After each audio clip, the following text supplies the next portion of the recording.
কিন্তু মানুষ একটু ক্লান্ত হয়ে গেছে, যে কারণে এখানে একটু ছায়া, এখানে আমরা একটু কথা বলি। এই কারণে ওই শহীদদের আমি কিছু ধন্যবাদ করেছিলাম। এখন আমি যখন জানতে পারলাম যে আমার সম্মানিত সাংবাদিক বৃন্দ এবং ভরপুরের জনসাধারণ এখানে সমবেত আছেন, যে কারণে আমি ওখানে বক্তব্য না দিয়ে আমি আপনাদের সামনে উপস্থিত হয়েছি। আমার যে বক্তব্য আজকে সেই বক্তব্য আপনাদের সামনে আমি দেব। আমি আপনাদের সবাইকে কংগ্রেচুলেশন জানাচ্ছি, ভরপুরবাসীকে অভিনন্দন জানাচ্ছি।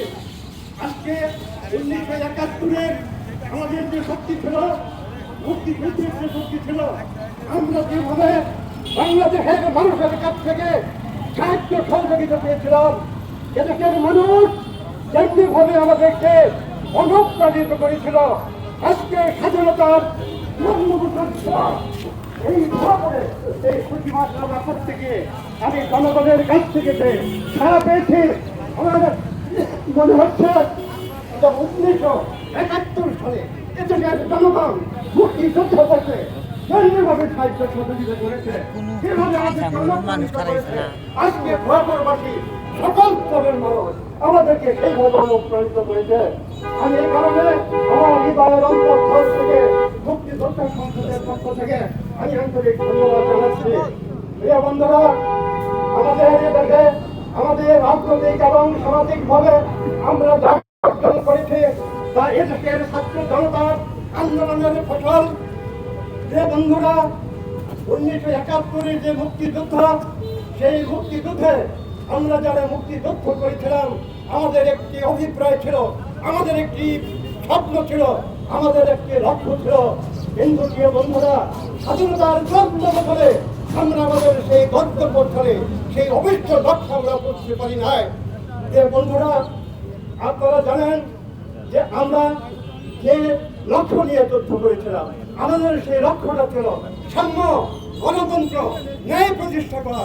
আমরা চেয়েছিলাম একটা ইন্টারভিত্তিক রাষ্ট্র কায়েম করব, আমরা চেয়েছিলাম একটি বৈষম্যহীন সমাজ কায়েম করব, আমরা চেয়েছিলাম একটি গণতান্ত্রিক রাষ্ট্র প্রতিষ্ঠা করব। যে বন্ধুরা, আজকে অত্যন্ত দুঃখের সাথে একজন 75 বছর বয়সে উপনীত হয়ে আমাকে আজকে দুঃখের সাথে বলতে হচ্ছে যে 54 বছরের স্বাধীনতায় মুক্তিযোদ্ধারা যে আশা, যে লক্ষ্য নিয়ে তারা যুদ্ধ করেছিল, আমাদের সেই আশা এবং আকাঙ্ক্ষা, আমাদের সেই স্বপ্ন আজও পূরণ হয়নি। 1971 1 লক্ষ মুক্তিযুদ্ধ অংশগ্রহণ করেছিল। এই 1 লক্ষ মুক্তিযোদ্ধার ভিতরে 90% মুক্তিযুদ্ধ ছিল এই বাংলাদেশের খেটে খাওয়া গরিব কৃষক মেহনতি মানুষের সন্তান। যুদ্ধ শেষ হলো, দেশের মানুষ আনন্দিত হলো, উল্লাস করলো। যারা যুদ্ধ করে এই দেশটাকে স্বাধীন করলো, আমার সেই মুক্তিযোদ্ধা ভাইয়েরা সেরা কেন্দ্রে পরে খালি পায়ে, নগ্ন পায়ে তারা বাড়িতে ফিরে গিয়েছিল। সেদিন এই জাতি এই 1 লক্ষ মুক্তিযোদ্ধাকে পুনর্বাসন করতে পারেনি। এই জন্য আমাদের কোনো অভিযোগ নাই, আমরা সেদিন অভিযোগ করি নাই। আমরা এই দেশে রাষ্ট্র ক্ষমতার অংশীদার হতে চাইনি। আমরা এই রাষ্ট্রের কাছে 20,000 টাকা ভাতা চাইনি। আজকে আমাদেরকে 20,000 টাকা ভাতা দেওয়া হয়। 71 কিন্তু আমাদের এই দাবি ছিল না যে আমরা মুক্তিযুদ্ধ করব, আমাদেরকে ভাতা দিতে হবে, আমাদেরকে সাহায্য করতে হবে, এইটা আমাদের প্রত্যাশা ছিল না। আমরা আমাদের সকল আশা আকাঙ্ক্ষাকে নিবেদিত করে এই বাংলাদেশের মানুষের মুক্তির জন্য, 7.5 কোটি মানুষের মুক্তির জন্য আমরা সেদিন রণাঙ্গনে ঝাঁপিয়ে পড়েছিলাম। আমরা রক্ত দেওয়ার জন্য প্রস্তুত হয়েছিলাম। আমাদের অনেকে ভাইয়েরা রক্ত দিয়েছে, আজকে আমাদের মাঝে তারা নাই।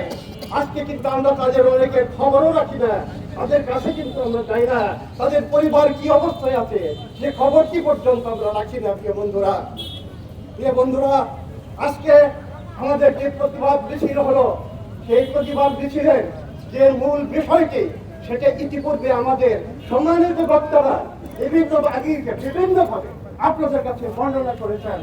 আমি শুধু তাদের সাথে এইটুকু যোগ করতে চাই যে বন্ধুরা, যে আমাদের এই ভুয়াপুরের মানুষ, আমাদের এই ভুয়াপুরের একজন কৃষি সন্তান, আমাদের 1971 রণাঙ্গনের সাথী, আমার সহপাঠী, মৃত্যুর সময় তাকে ফাঁসি পেয়েছি, যে আমাকে তার মৃত্যুর সময় কাছে পেয়েছে, সেই আব্দুল খালেক মন্ডল।